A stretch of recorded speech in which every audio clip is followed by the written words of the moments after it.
What's going on guys, Kyle here from GuideWise, and in this video I'm going to show you how to create automated appointment reminders in GoHighLevel.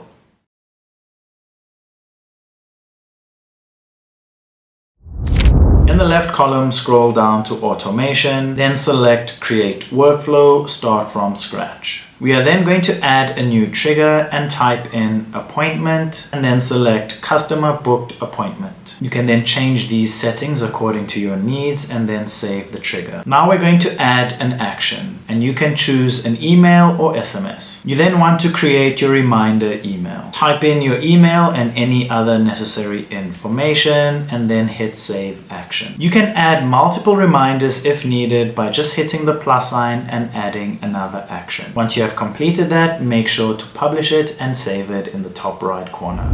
If this video helped, don't forget to give it a like and subscribe to GuideWise. Thank you so much for watching and I'll catch you in the next one.